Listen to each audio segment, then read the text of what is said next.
George, kummenti tiegħek dwar dan il-ftehim intlaħaq llum. Mela dan huwa l-ewwel ftehim kollettiv li ntlaħaq bejn il-Shadow Workers Union u l-Lands Authority. L-ewwel wieħed tagħhom kemm ilha mwafqa, hemm nista' ngħid li kienu taħdidiet ma kinux daqshekk faċli, però nista' ngħid li l-ġiex naħat kellna rieda tajba biex naslu mal dal-ftehim.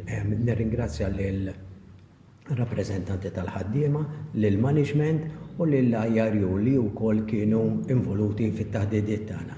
Firmajna ftehim kollettiv ġew l-Lands Authority fejn ser ikun hemm benefiċċji aħjar għal ħaddiema, benefiċċji kemm dawk finanzjarji kif ukoll benefiċċji sabiex huma jibbilanċjaw il-ħajja tagħhom ma' dik tax-xogħol.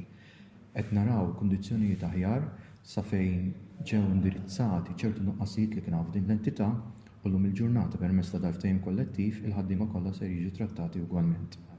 U l-General Workers Union il-pożizzjoni tagħha kemm kien ta' benefiċċju?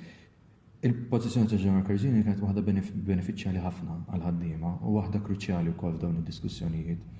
Dawn id-diskussjonijiet aħna stajna nimirħu lil hinn mill-pakkett finanzjarju, rajna wkoll kondizzjonijiet oħrajn fejn anke tejjibna ċertu ħlasijiet u pagi u anke benefiċċji li jmorru lil hinn mill-liġi, benefiċċji ta' ċertu leave illi hemm dawk li huma standard però aħna kabbarna fuqhom sabiex il-ħaddiema jkunu jistgħu jibbenefikaw minnhom u anke nsaħħu lill-entità.